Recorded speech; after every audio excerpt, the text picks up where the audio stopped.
दोस्तों नमस्कार। दोस्तों राहुल गांधी एक बार फिर 9 अप्रैल को कोलार जा रहे हैं। कोलार वो जगह जिसे हिंदुस्तान में जीके की किताब पढ़ने वाले लोग और इस देश के लोग आमतौर पर सोने की खान के रूप में जानते हैं। यानी इस देश में सोने का कहीं खान है तो वो कोलार में है, कर्नाटक के कोलार में।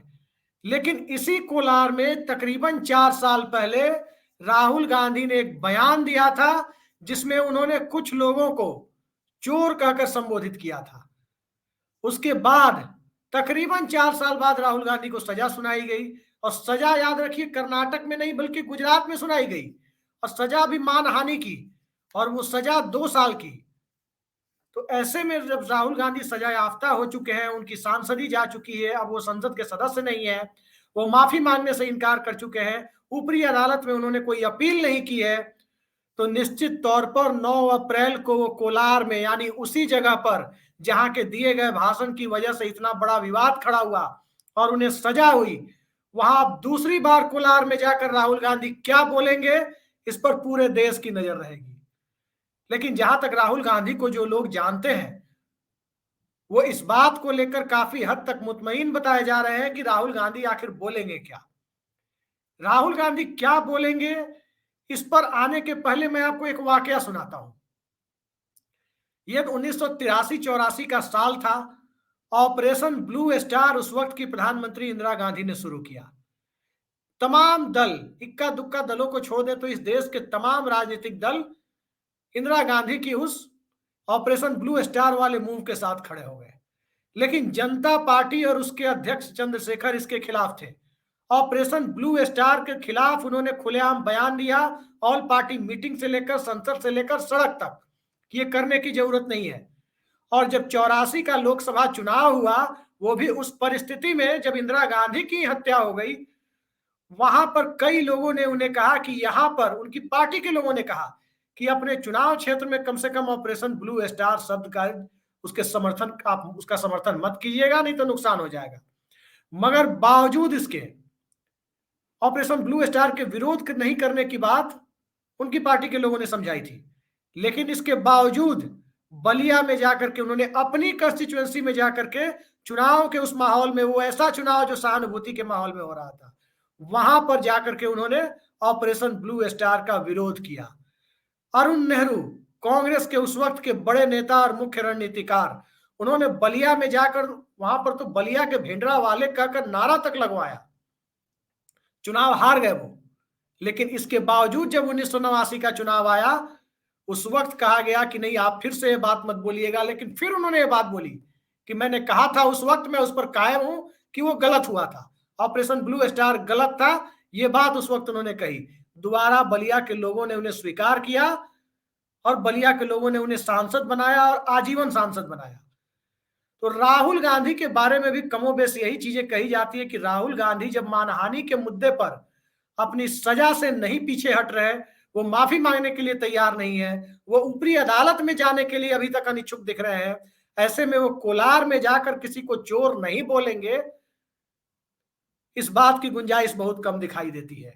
और सवाल यह है कि यदि कोलार में जाकर उन्होंने फिर 4 साल पुरानी भाषा दोहरा दी, फिर उन्होंने उन्हीं लोगों को चोर कह दिया जिन लोगों को 2019 में चोर बोला था, तब इस देश में भगवा ब्रिगेड की क्या होगी? तब इस देश में भारतीय जनता पार्टी का क्या हाल होगा?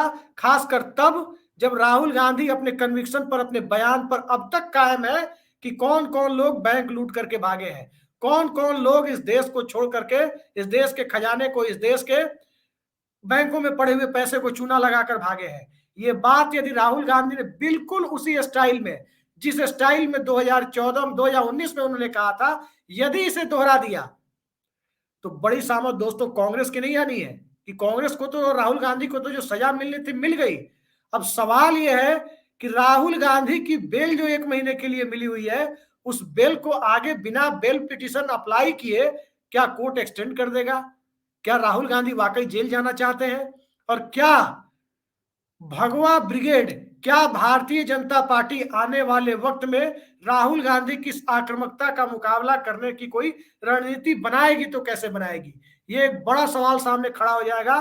क्योंकि राहुल गांधी ने यदि अपनी बात को दोहराते हैं तो यकीन मानिए दोस्तों, इसका सीधा मतलब है कि राहुल गांधी अपने उस बयान पर कायम है, अपने उस एजेंडे पर कायम है जो एजेंडा उन्होंने 2019 में या उसके पहले भी देश के सामने रखा था। वो पीछे हटने के लिए तैयार नहीं है।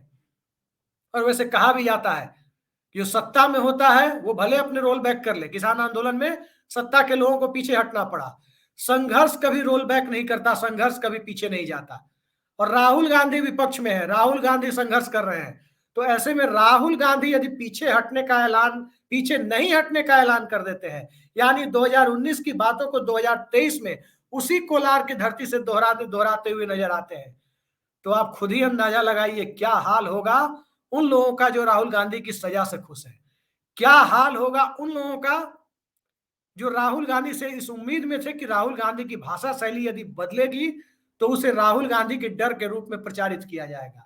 क्या हाल होगा उन लोगों का जो चुनाव में जा चुके स्टेट, जहां चुनावी प्रक्रिया शुरू हो चुकी है, उस कर्नाटक के वोटरों पर राहुल गांधी की इस उनके इस कन्विक्शन का, उनके अपने बयान पर डटे रहने के पूरे वो जो माहौल उससे बनेगा, उसका क्या असर पड़ेगा। एक पुरानी कहावत भी है कि किस्मत हमेशा बहादुरों का साथ देती है, यानी जो मैदान छोड़कर भागते हैं वो किस्मत उनका साथ नहीं देती, ये बात कही जाती है। लिहाजा राहुल गांधी को जो लोग करीब से जानते हैं, जो लोग कांग्रेस पार्टी को जानते हैं, वो निश्चित तौर पर इस बात को जानते हैं कि राहुल गांधी गांधी परिवार के बीच से कम उस शख्सियत के तौर पर जाने जाते हैं जो आम तौर पर कुछ मामलों में लचीला रुख अपनाने के लिए नहीं जाने जाते। तो आने वाले समय में राहुल गांधी क्या करेंगे और राहुल गांधी कोलार में क्या बोलेंगे, आप देख लीजिएगा। राहुल गांधी की रैली को आमतौर पर गोदी मीडिया कभी लाइव नहीं करता, अपने यूट्यूब प्लेटफॉर्म से लाइव कर देता है, टेलीविजन वाली स्ट्रीम से लाइव नहीं करता। लेकिन आप देखेंगे कि चूंकि वो कोलार जा रहे हैं, उस जगह पे जा रहे हैं जहां पर उनके बयान को लेकर उन्हें सजा हुई है, वहां की रैली को यही गोदी मीडिया जरूर लाइव करेगा और लंबे चौड़े नैरेटिव के साथ लाइव करेगा कि राहुल गांधी जाके माफी मांगने वाले हैं। लेकिन पता चला कि राहुल गांधी वहां गए और राहुल गांधी ने अपने बयान को पुनः दोहरा दिया, तो फिर सबकी मिट्टी पलीद होगी, सत्ता की भी और सत्ता की गोद में बैठे गोदी मीडिया की भी।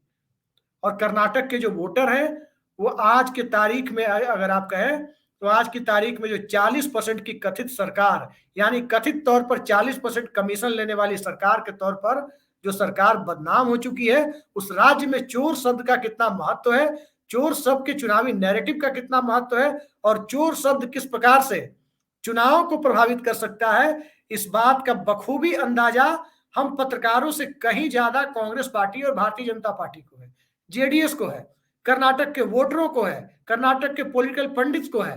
तो आने वाले वक्त में राहुल गांधी के बयान किस प्रकार से होते हैं, कर्नाटक में किस प्रकार से वो बोलते हैं, कोलार में किस प्रकार से बोलते हैं, इस पर पूरे देश की नजर बनी रहेगी। नजर साहब की भी रहेगी, नजर साहब के टास्क मास्टरों की भी रहेगी। कल एक टीवी डिबेट में देख रहा था, उस टीवी डिबेट में आपने देखा होगा कि आमतौर पर छोटी सी बात यदि किसी ने प्रधानमंत्री के बारे में कह दी तो भाजपा के प्रवक्ता से लेकर गोदी मीडिया के एंकर तक आसमान सर पर उठा लेते हैं। लेकिन कल जिस डिबेट को मैं देख रहा था, उसकी क्लिपिंग में देख रहा था, उस क्लिपिंग में मैंने देखा कि कांग्रेस के प्रवक्ता आलोक शर्मा ने संसद भवन में खर्च हुए रुपए को लेकर जब ये कहा कि मोदी जी अपने मामा के घर से पैसे लाए हैं क्या, इस शब्द का इस्तेमाल जब किया तो भारतीय जनता पार्टी के प्रवक्ता की घिग्गी बंधी हुई थी। वो इस पर चीखने के लिए उनके अंदर कोई आत्मबल नहीं मिल रहा था। गोदी मीडिया के एंकर और एंकरानियों के ऊपर इस पर चीखने के लिए कि आप प्रधानमंत्री को क्या बोल रहे हैं, ये कहने का कोई आत्मबल अंदर से नहीं मिल रहा था। और जानते हैं कारण क्या था? क्योंकि जो शख्स आज प्रधानमंत्री पद पर आसीन है, उन्होंने भी एक दौर में राहुल गांधी के लिए कहा था कि पैसे अपने मामा के घर से लाए थे क्या। ये वो कारण था, ये वो डर था कि यदि ये इसका विरोध करेंगे तो पता चला कि वो वीडियो क्लिपिंग सामने चला दी गई, वो वीडियो क्लिपिंग कांग्रेस के प्रवक्ता चला दिए, तब क्या होगा। तो ये हालात आज की तारीख में भारतीय जनता पार्टी की हो गई है कि वो रक्षात्मक मुद्रा में है। और जब भारतीय जनता पार्टी रक्षात्मक मुद्रा में है, राहुल गांधी की सजा के बाद और ज्यादा रक्षात्मक मुद्रा में है, तो निश्चित तौर पर इस बात को यकीनन कहा जा सकता है कि राहुल गांधी रक्षात्मक मुद्रा में आते हुए दिखाई नहीं देंगे। कोलार में राहुल गांधी कतई रक्षात्मक नहीं हो सकते, बल्कि इस बात की पूरी संभावना है मैं इस बात को लगभग मुतमईन होकर कह सकता हूं कि राहुल गांधी कोलार में जाकर अपने चोर वाले बयान को दोहराते हुए नजर आए तो किसी को आश्चर्य नहीं होना चाहिए। और फिर वो चोर का नैरेटिव, चोर शब्द का जो नैरेटिव है, उसकी जो चुनावी प्रतिध्वनि है, वो किस रूप में कर्नाटक में आकार लेगी, इसको लेकर आने वाले समय में जरूर बहस होगी। तो फिलहाल देखते रहिए 4 पीएम। आगे भी हम बताते रहेंगे कि क्या होने वाला है। बट फिलहाल तो माहौल और उस माहौल से उपजी हुई परिस्थितियों पर ध्यान दीजिए कि जिस कोलार को लेकर के राहुल गांधी को सजा सुनाई गई, उस कोलार में जाने के लिए राहुल गांधी रैली करने का ऐलान कर रहे हैं 9 अप्रैल को। इसी 9 अप्रैल को, आज से 8 दिनों के बाद, राहुल गांधी यानी अगले संडे को राहुल गांधी, अगले रविवार को राहुल गांधी कोलार में होंगे। और राहुल गांधी कोलार से जो बोलेंगे, हम भी आपको लाइव दिखाने की पूरी कोशिश करेंगे। फिलहाल के लिए इतना ही। नमस्कार।